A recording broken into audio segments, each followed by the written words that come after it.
You know what's interesting, Makai? Pusha T actually spoke on Drake suing UMG and those legal matters. He says, I don't rate him anymore. The suing thing is bigger than some rap shit. Damn, it's like it cheapens the art of it once we got to have real questions about suing and litigation. Like what? For this? Now, he actually speaks a little more about his back and forth with Drake from 2018. Let's get into that a little bit more, right?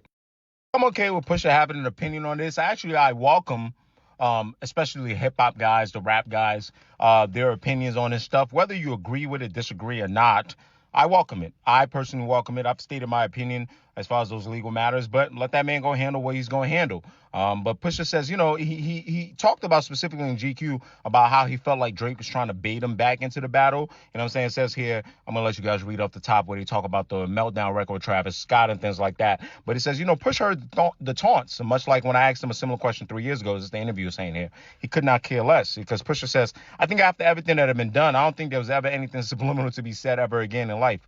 Not only just like musically, like, bro, I actually was in Canada. I actually had a show in Canada. I made it home. So he was, y'all scared of that. Y'all scared of the six or whatever. So I can't pay attention to none of that. I did the dance for real, not to come back and tiptoe around it. What's interesting even more is like Pusha kind of alluding to, feeling like he has more intimate knowledge of what's going on here surrounding, around Drake's suit and things like that, right? So, Pusha talks, namely Drake's decision to sue UMG over releasing Not Like Us. Pusha elaborates on what he meant. He says, I will say this, Pusha says, admitting he's no bar-proof counselor with intimate knowledge of the suit.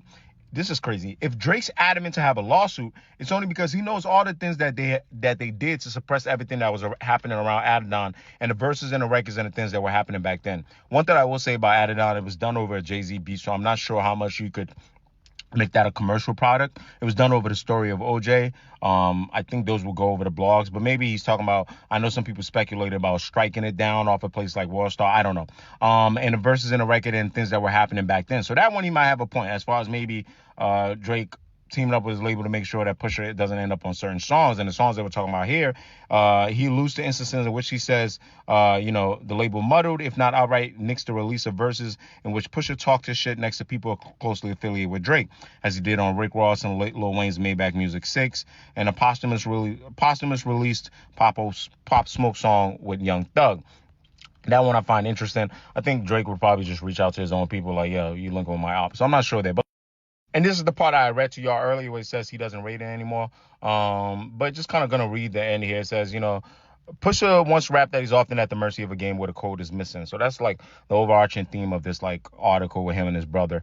He seemed to, want to go out his way to reject the idea of him being bullied. He says the way he sees it, every heat check or headshot he's doled out has been a product of him finishing the energy of what others have started.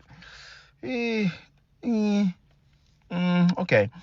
I've given y'all the history of the whole Pusha T, Birdman, Malice, Clips, Pharrell, then whatever, and how this kind of alludes to Drake taking up for his boss and Wayne, but I guess, okay. But Pusha claims, hey, what have I done besides wear clothes this past few years? I don't start with nobody. He says, bro, I've been cool with all these guys. Everybody you mentioned today, bro, I promise you, they did the underhanded weird shit. So yeah, that's where we are. We got more stuff from this GQ interview, man. I like it when these ninjas talk and they're candid. So if y'all like, oh, HQ, you love Pusha now? I love when ninjas talk and they're candid. It makes for good content for us to understand what's going on in this rap shit.